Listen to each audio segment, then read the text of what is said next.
Nier Automata is a game I consider to be nothing short of a masterpiece. It's phenomenal in its combat, story, and world building, on top of its amazing way it plays with you diegetically with the heads-up display shifting and stuff during certain gameplay segments, and you physically having to alter your character's skill set by plugging in certain chips in the Android systems. I mean, stuff like that just goes a long way to make Nier Automata a very special type of JRPG I don't think we'll ever really see again, and it is by far one of my all-time favorite games. However, my experience with Nier Gestalt and Nier Replicant is a little bit on the murky side. I went out of my way to go on GameStop and look all over the internet to come across a copy of the classic Nier. I found one for a pretty good price on the Xbox 360, popped it in, played it for about an hour, and I kinda gave up.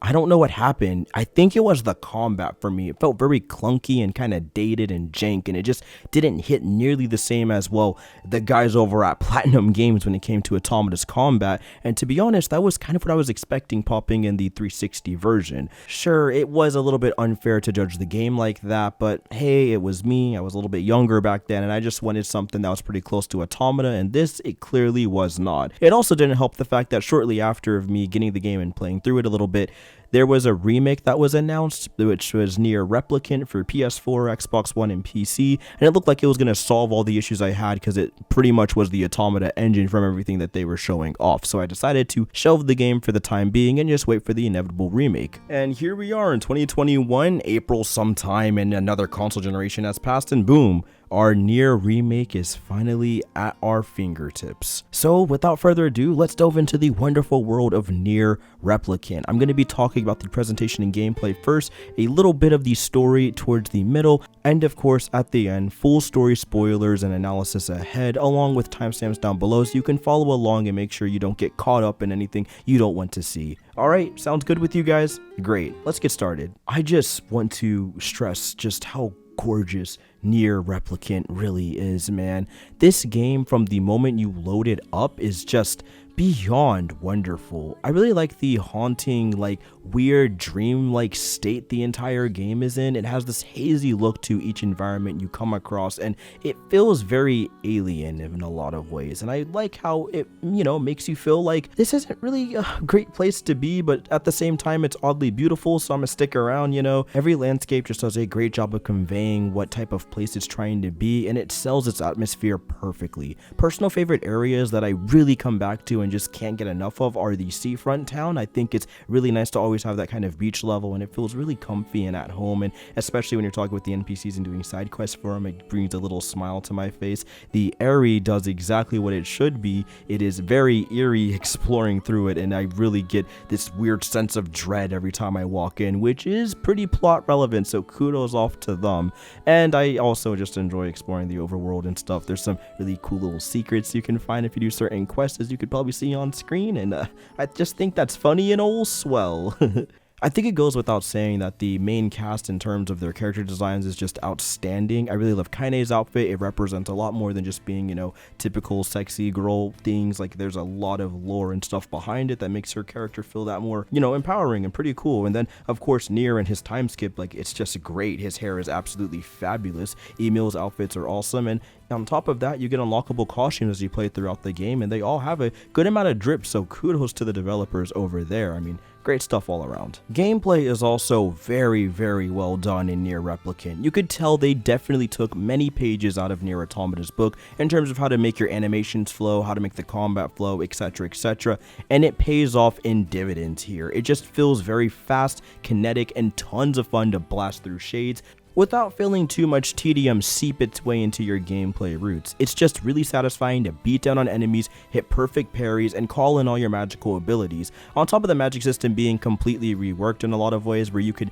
go into your button bindings and map everything to magic if you want. So if you don't want a dodge button or a defense button, you could just throw on some magic and call it a day and have a complete damage build, which is really insane and sets up for some really fun stuff. The only downside to that is you can't really use magic whenever you feel feel like you can't have, say, these spinning blade DPS buttons while shooting out ball projectiles or magic blasts. I mean, that's going to be a little OD, I guess, a little too much damage. So when you do that, it will send your blades off and you can only rely on one of the others. But that also sets up for some interesting kind of strategy, knowing what types of magic you want to activate at what type of time. And it's pretty fun being able to swap and switch between what you need depending on the situation, and at the same time knowing when to equip that magic for a given enemy or boss fight or what may be. It's pretty awesome stuff. There's also a ton of accessibility options within the game, like one-handed control schemes along with an auto attack system that makes the game pretty much a breeze to play through, and also just opens the door for anyone that finds the game too difficult to play through,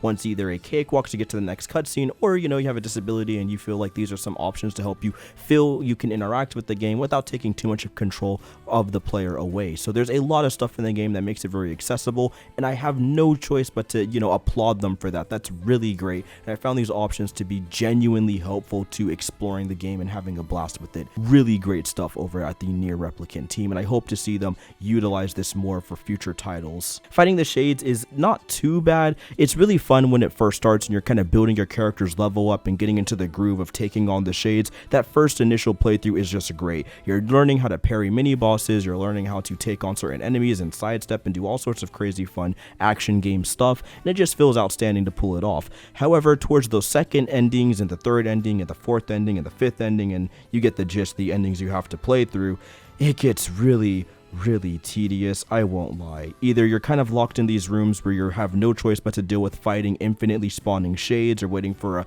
mini boss or boss fight to drop down their final killing blow so you can tick down their health because it won't let you do it organically, or who knows what. There's a lot of issues that just make the combat overall a bit on the tedious side, especially during multiple playthroughs when you want to hurry up and get to the next cutscene to see if anything's new and kind of fill out the storyline, which is really what you're here for, especially during repeat endings. Now, I do have a couple gripes with the multiple endings in the game, which we'll further get into in spoilers, but some of the requirements are still really archaic, like having to get every single weapon in the game just to get a special secret ending that doesn't really even have much to do with the weapons you acquired. It just feels very off-putting and jarring and strange. However, despite all my whining and gripes, I will say the impact ending D and E have are so ultimately worth it in the end, and I do completely understand why they made you do all the tedious and things that they made you do at the endings for A, B, and C, because once you get towards D and E, it feels so rewarding to kind of see what the game is building up towards. So, as you could probably guess, it's time for me to stop beating around the bush and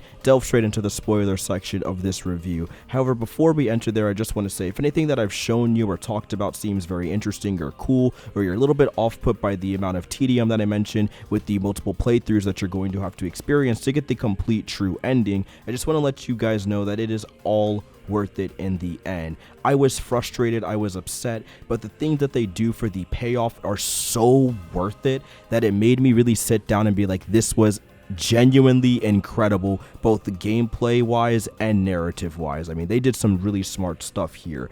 I absolutely adored how the game wrapped up. I loved playing through it for the most part with its combat, and I even enjoyed doing these side quests, and there's some great recontextualization of why you're doing them through the dialogue between Nier and the magical book that floats between him. It's all just 10 out of 10 stuff, and it's really hard not to recommend this game despite all of my gripes that I mentioned previously.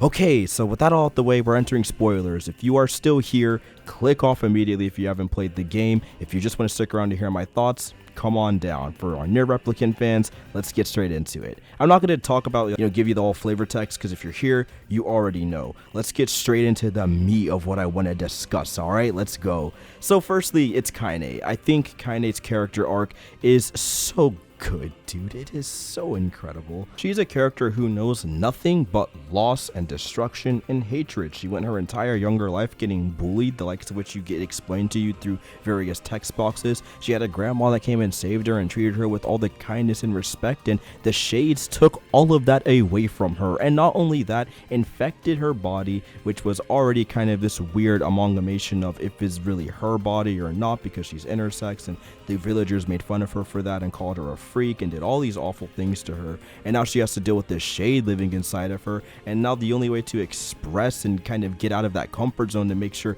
people don't see this soft veil that she's put on is all the killing and destruction that she does towards the shades.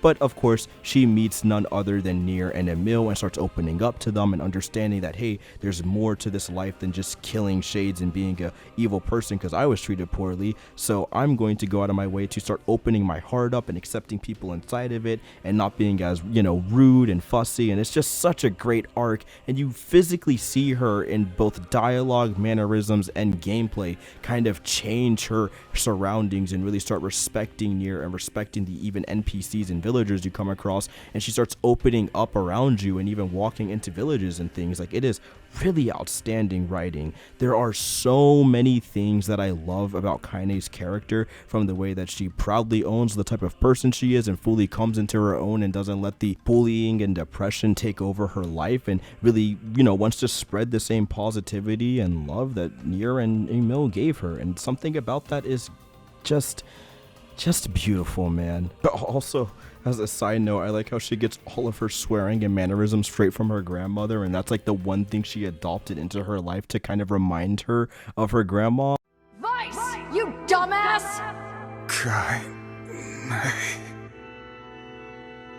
Start making sense, you rotten book, or you're gonna be sorry! Maybe I'll rip your pages out one by one, or maybe I'll put you in the goddamn furnace! How can someone with such a big smart brain get hypnotized like a little bitch, huh? Oh, Shadow Lord, I love you, Shadow Lord! Come over here and give Vice a big sloppy kiss, Shadow Lord! Now pull your head out of your goddamn ass and start fucking helping us! Nier and Grimoire Weiss have this awesome personality to boot. Like, they both bicker and kind of have their different viewpoints on life. One's obviously more jaded and cynical, with Grimoire Weiss being very, why do we have to do things for this NPC, and why do we have to do all these tedious side quests, and why is the storyline taking us here? And then you have Nier, who's like, hey, well, this is why, and he really contextualizes why exactly you're doing the things you're doing and makes the entire point of a JRPG side quest flip directly on its head. Do you often get asked to handle such inane shopping trips? I don't think these trips are inane. Yona and I survive on the wages I earn from these jobs. Everyone has it tough around here. You're looking for chicken eggs? I saw one hidden in the shadows once. That really doesn't narrow it down. Honestly, I'm grateful for it. I see. Well then, keep up the good work.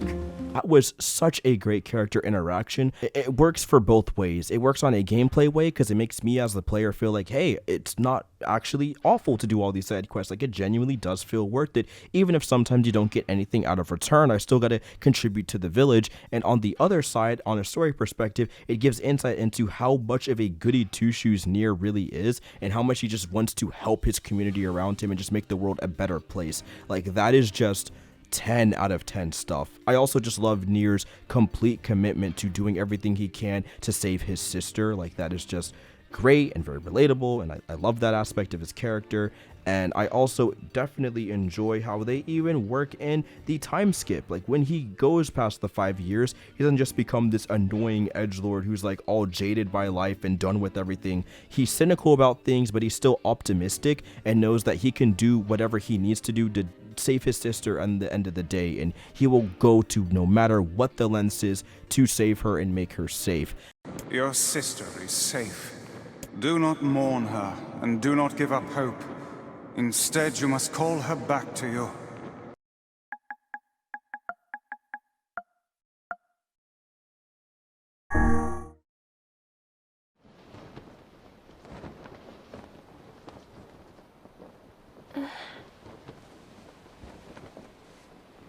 Is that you?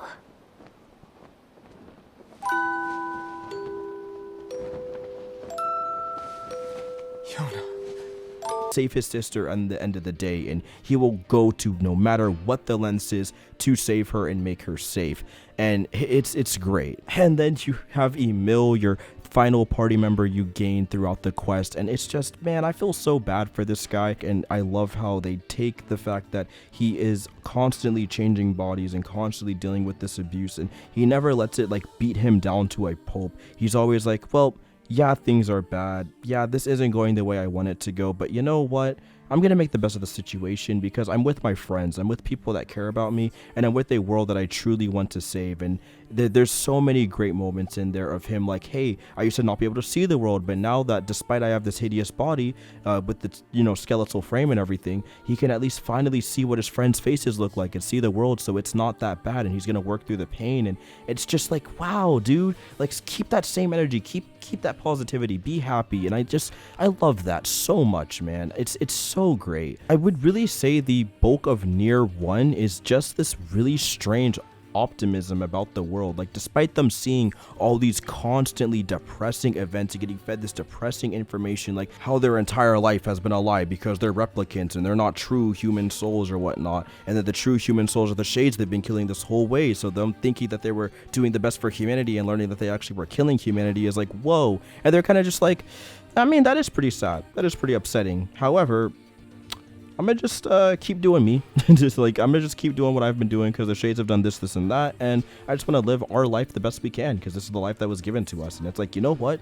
They aren't entirely wrong about that. So yeah, overall character interactions and the way they work throughout the world is some really grade A stuff. But the core story itself and the endings you kind of have to play through, I have many gripes with. So we'll kind of delve into that now. The first of which is Ending B. Playing through Ending B, again, wasn't the worst despite the exuberant amount of time I had to pour into it to grind for not only currency, but do a bunch of side quests that are actually required because you need to do them to get certain weapons in the game, which are needed for the Ending C, which was really frustrating to do. And then on top of that, the payoff for Ending B didn't really feel worth it. So yeah, Ending B wasn't too bad. A lot of the stuff that they tried to throw in your face was either hit or miss, like very hit or miss. The first section that you kind of come across was this really awesome segment where you learn about the Shade and the big robot over down at the junkyard. And unfortunately, one of the brothers out of the junkyard twins gets crushed by some rubble because they're just running around and it's old.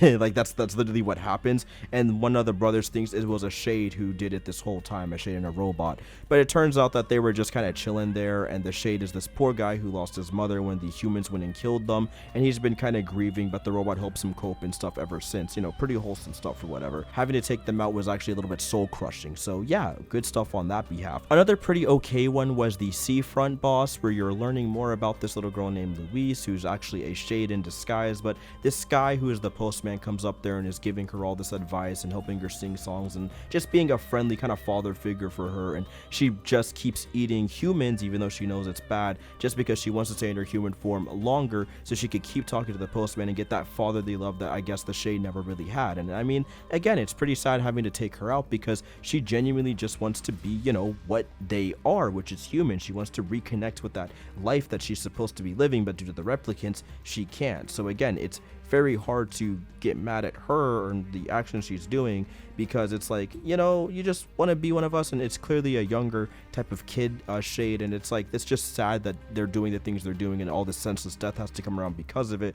But it also is technically for the greater good because I mean, she's out here killing randos, as you can't be doing that despite how depressing it is. So taking her again was one of those bitter unfortunate moments where it's like, this is sad, but at the same time you knew deep down it truly was for the betterment of the town, and else it would have been everyone gone and just the postman, right? And who knows what could have happened if she had to eat the postman and then try to find another fatherly figure. I mean, there's so many type of layers to uncover with that, and I think the game does a pretty good job of leaving a lot of it to the interpretation, so great job over there as well. And then you have sections that are just really bad. Number one is the desert, like free. I despise this section. It made zero sense.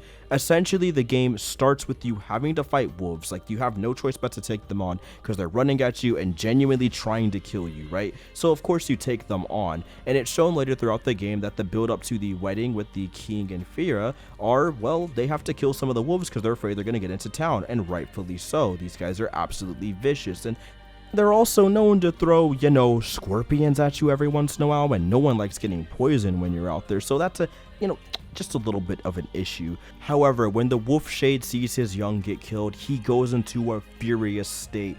So of course the wedding comes around, they're all doing their thing, a sudden shock comes when a villager comes in all bloodied and bruised because of a wolf attack, and then the wolves come out of nowhere and kill Fira.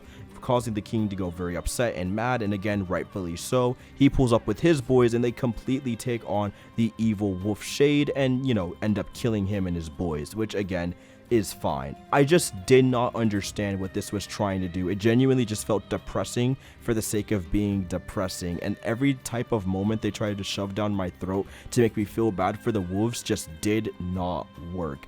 I genuinely didn't like them. Like, they were just as bad, if not worse, than the humans. Like, these guys are hunting you because you guys are going out of your way to kill and attack villagers. And not only that, there's side quests prior time skip to show that there's wolves dens that were set up to attack villagers for food and nourishment and whatnot. Like, it's just dumb. These guys are not relatable in the slightest, and I don't know if the game wants me to feel bad for taking them out, because it feels that way with how they talk about you killing the wolf children and all that. But at the same time, I mean, these things are just straight up awful. Like, I don't feel bad, you know what I mean? The second part was the Airy. I just did not really understand the whole issue with killing a town that was already hostile towards you and your party from the first time skip that you entered to the second times you entered to them turning out to pretty much all be infected by shades and trying to, I guess, live their own life despite being infected by shades. And them, I don't know, it just felt weird. Like, the whole town has a history of being hostile and towards your entire party, towards Kaine back in her past, and her grandmother at that. And just overall having the sense of maybe these guys were already evil and we're kind of doing them a favor, putting them out of their misery, because it looks like nothing good is coming from this, you know, type of area they're in.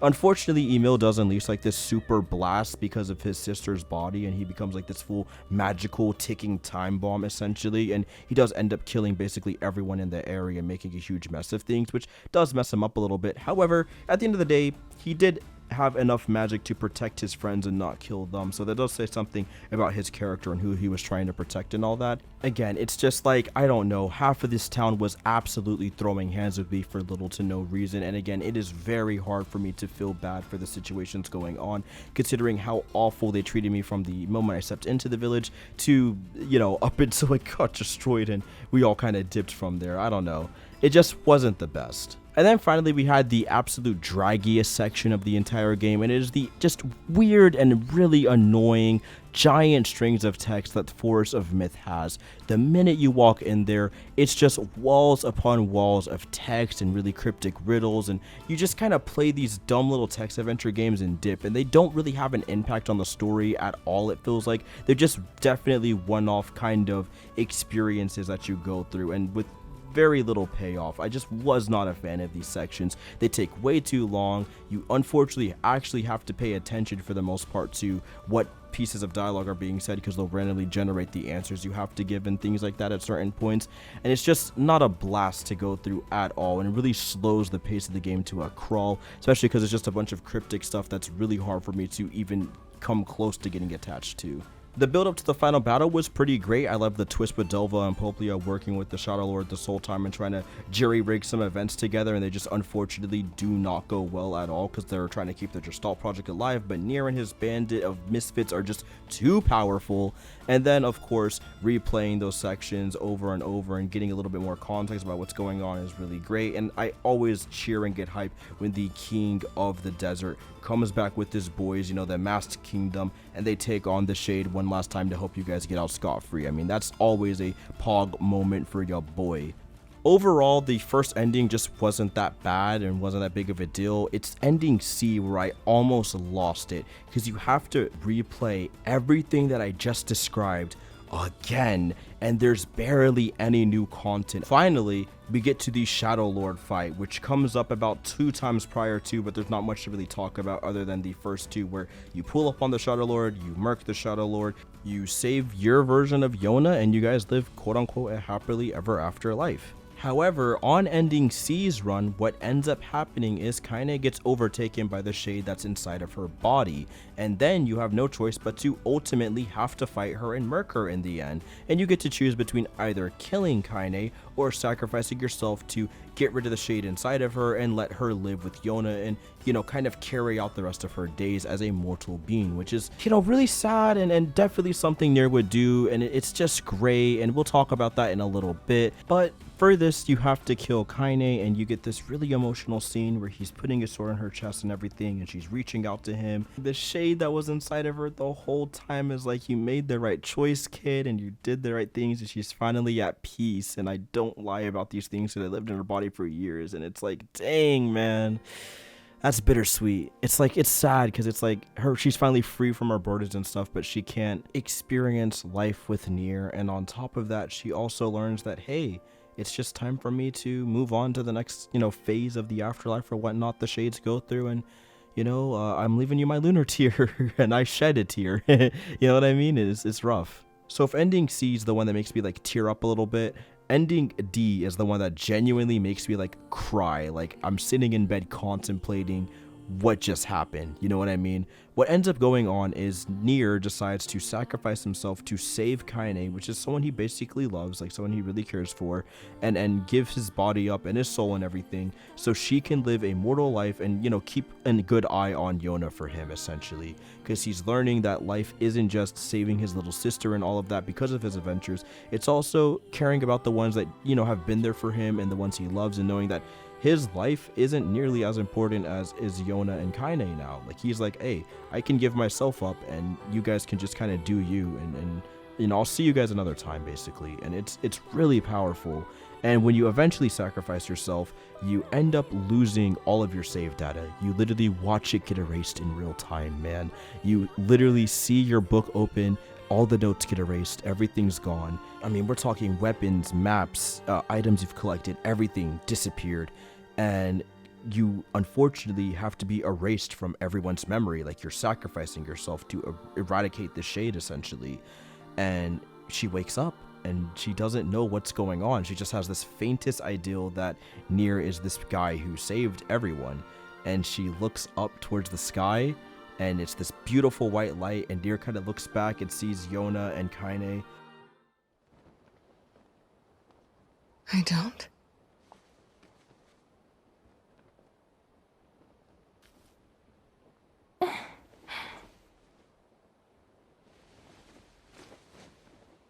This is a lunar tear. How pretty.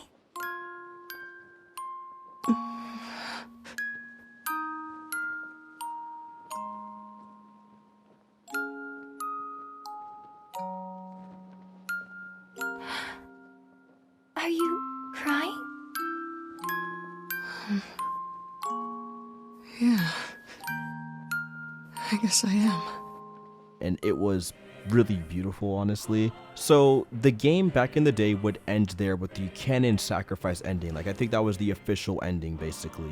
And it was very impactful and still is extremely impactful now. Like, you do not have to do ending E if you don't want to. However, I strongly recommend you do, because it definitely ties into the themes of kind of Nier Replicant, and it ties back into Nier Automata's themes, which we'll kind of discuss a little bit later as we get into it.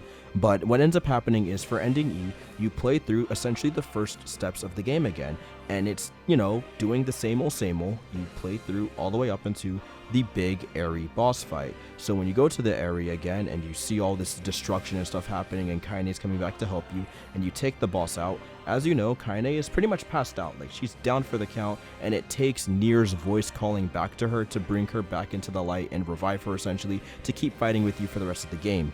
However, in ending E, you do all of that, you reach your hand out to grab Kaine, everything looks like it's gonna play the same. She grabs the hand and it disappears, like breaks away like the boxes from Nier Automata. And my jaw was on the floor, right? I was floored, man. I was absolutely ecstatic. I couldn't believe where it was going. She wakes up from her dream and realizes, oh my gosh, it's the dream again. I keep seeing this stupid dream where I'm fighting with this guy I don't know. I grab his hand and everything goes dark, and it's sad and it's painful, but it's oddly like this guy was like a rock in my life. I don't know what's going on. So you play through a bit of the game, and you get sent on this wild goose chase right back into the same word forest area, and instead of experiencing words, you get brought into the tree this time. These two bots start talking to you about beauties of life and how you're a replicant and how you ruined your stall and everything, and it's like, whoa, wait a second, This is getting interesting. This is getting pretty unique.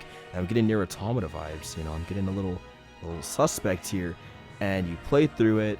It gets really hard for Kaine. She has to fight herself, essentially, fighting hordes and hordes of herself that these evil tree doers kind of built up. And just when the going gets tough, Emil comes back, baby, right? Emil's back. He starts fighting with you. You go through all this pain and trouble, and then you burst through the next wall. You enter a new area, and it's the exact databanks from Nier Automata, like the exact ones you explore if you play as 9S during his kind of weird memory segments, and it was insanely cool. So you work your way through them as a replicant does, fighting a bunch of enemies and doing your thing, and eventually you fight the same exact shade that took out not only Kaine's grandma, but also took out her love, which is Nier. So they fight through it. She realizes it's a little too much for her, and none other than Grimoire Weiss comes back because it's going through her memory banks and pulling back everyone because it's going to cost her, kind of everything, right? It's going to change the world completely. So she's going through all of that, brings back Grimoire Weiss, takes on the boss one more time, and then finally, after all of that, they go into this humongous fight scene. They take everyone on, and it's over. Like, she remembers exactly who she was fighting for. It is insanely hype. She sees none other than Nier finally again after all this time, which contextually is like 10 plus years if we're keeping it accurate, because it's like a remake, right? And it's like brand new to her. So I like that aspect, but we'll keep that hook. So when Nier comes back, when everyone comes back, there's this giant world tree that spawns, very similar to the one in the Nier Automata game, but instead of it being this like death-defying machine, what ends up happening is it's a giant flower bud, and it opens up and reveals these stems and stuff inside to be a lunar tier, and inside of that lunar tier is none other than Nier, Kaine, and Emil all back together. And they're talking about how even though the world is, you know, meaningless right now, and even though what we didn't really amount to much, and even though it was tedious and grindy and whatnot, what matters is we're all going to be together again, and we're going to make things right this time. We're going to be a big family, and we're going to pull this off, and it's so great, man. Like, I genuinely was crying. I love that they definitely kept that theme of making things right again, like Nier Automata had, and bringing it into Replicant and showing that, you know, no matter what's going on, you can make things right. And I really loved that aspect of Nier Replicant's final ending, E. And then to top it off, as if my tears weren't enough, they finally finish it with a special message you get in the options that is a bunch of the voice actors coming together to say thank you for playing the game. And I lost it. I was crying. I was definitely just crying because I couldn't believe it, man. Overall, Nier Replicant story-wise was definitely worth the payoff. It was so impactful and definitely was up there with Nier Automata for me. Honestly, like right below it in terms of JRPGs, and I recommend everyone plays it. It's incredible, right? Obviously. But what they did to fix the game and add all the new stuff was definitely worth the payoff, and it makes going into Automata even more fun to explore and more enjoyable, in my opinion, and it further adds to both of their storylines personally. So yeah, it's just great. Nier Replicant is incredible. Like, it really is. Despite all my issues and gripes I have with it, the payoff for ending D and E are so worth it that I do not care. And I really like how they make the tedium feel like it was completely worth it, because it erases your save file and stuff anyway. So it's like, wow, I grinded for all of that and I'm giving it all away because I want my friends to be better, right? And I love that aspect of the game. There's so much great stuff about the writing in terms of how it's presented, and so much great stuff with the gameplay that I genuinely do not have time for to cram in here, and I just loved it because of that. Nier Replicant is incredible, and I really recommend you guys play it if you're somehow still here and you didn't care about spoilers. But for the guys that you are here, I'm sure you guys love it, and I hope that me talking about it got you guys just as hype as I was when we were kind of playing it. I just love the storyline and stuff a ton. Thank you all so much for watching. It really does mean a lot. I will be seeing you guys very shortly with Resident Evil 8, I think is next, and of course we're going to be playing more Returnal when I get the chance. That game seems to be having a couple of patch issues and stuff, which is unfortunate, but what can you do? And yeah, just thank you guys so much for sticking with me. Sorry for that I missed a couple of days with my uploads. It's been kind of busy and crazy over here, but we're back to it, and hopefully things keep going well. Yeah, I'll see you guys next time. You guys have a wonderful day. You guys be safe out there and everything, and keep yourselves hydrated and all that, and have a good one. Peace.